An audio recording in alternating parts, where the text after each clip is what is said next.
بالنسبه لمقادير الكريب عندي 2 ديال البيضات، 2 كؤوس ديال الحليب بالكاس ديال العنبه، 2 كؤوس. غادي ندير شويه ديال الملحه، ندير شويه ديال الملحه. غادي ندير شويه ديال الابزار. غادي ندير 2 معالق كبار ديال الزيت، هي المعلقه الاولى، هي المعلقه الثانيه. غادي نضرب هاد المكونات جيدا وغادي نضيف 2 كؤوس ديال الدقيق. من بعد ما مزجت المكونات غادي نضيف الكاس الاول ما عامرش ديال الدقيق، وغادي نضيف الكاس الثاني والكاس الثاني حتى هو ما عامرش. دابا غادي نطربهم من جديد. هو القوام البنات كيف كيجي، يجي بحال هكا خفيف. دابا حطيت المقيله ديالي تسخن مزيان وغادي ان شاء الله نطيبو معكم. الصوص بيشاميل اللي غادي ندير، عندي هنايا كاس ديال الحليب، ها هو خويتو كاس ديال الحليب، عندي ملعقه ديال الدقيق، وعندي الملح، عندي شويه ديال الابزار، عندي شويه ديال الزعتر، عندي شويه ديال الزبده اولا نصف ملعقه ديال الزبده. غادي نمزج هاد المكونات جيدا حتى كيختفي هاد الدقيق تماما. عاد غادي نديرو فوق البوطه يبدا كيعقد وغادي نطفي عليه. البنات المقيله ديالي ها هي من بعد ما سخنات، غادي ندير فيها واحد الكميه ديال الخليط غنعبر بالمغرفه. غادي نخويها في الوسط على هذا الشكل وغادي نحاول نمددها على هذا الشكل بشويه.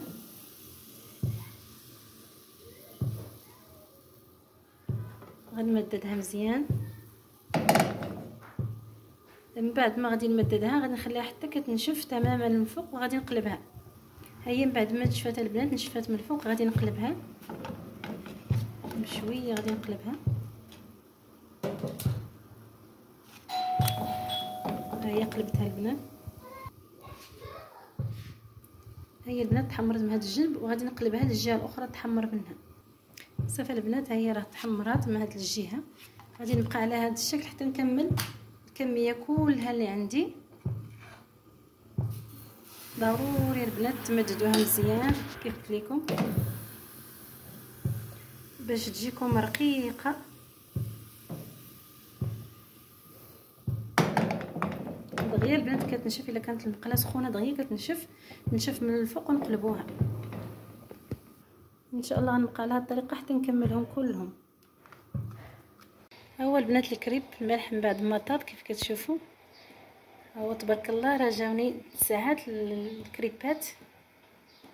ها هي وحده البنات بقى واحد شويه الخليط نوريها لكم. بقى واحد شويه الخليط كثير ودرتو هكايا خويتو كامل، هذه كبيره.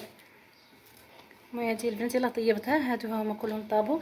بالنسبه للحشوه البنات ها هي واجده عندي.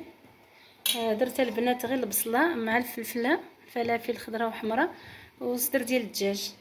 بالنسبه للبنات لاصوص بيشاميل ها هي البنات واجده عندي، هي باش غادي ندهن، هي غادي نسبقها.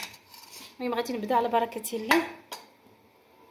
اول حاجه البنات غادي نقلبوا الكريب على هذا الشكل. غادي ندير واحد شويه ديال لاصوص هكايا في الوسط. البنات صراحه هاد لاصوص كتجي لذيذه بزاف مع الحشوه. غادي ندير شويه ديال الحشوه على هذا الشكل هكايا صافي، وغادي نطويها بحال الشكل ديال الثاني ديال الطاكوس. وغادي نجيب هذا الجنب هنا والاخر غادي نجيبو هنا على هذا الشكل البنات حتى نكمل كلشي الكميه اللي عندي. من بعد البنات ما كنعمرهم بحال هكايا كنحطهم في المقيله اللي فيها شويه ديال الزبده باش نحمرهم من الجوانب بجوج. والكريب ديالنا البنات من بعد ما وجد كيف كيجي ان شاء الله غادي نفتح معكم وحده وغتشوفوا كيفاش جات من الداخل. ها هي البنات كيف كتجي زوينه بديك التعليكه زوينه. كيف شفتوا البنات هاد لاصوص كيف كتجي فيها حتى واحد اللذه خطيره.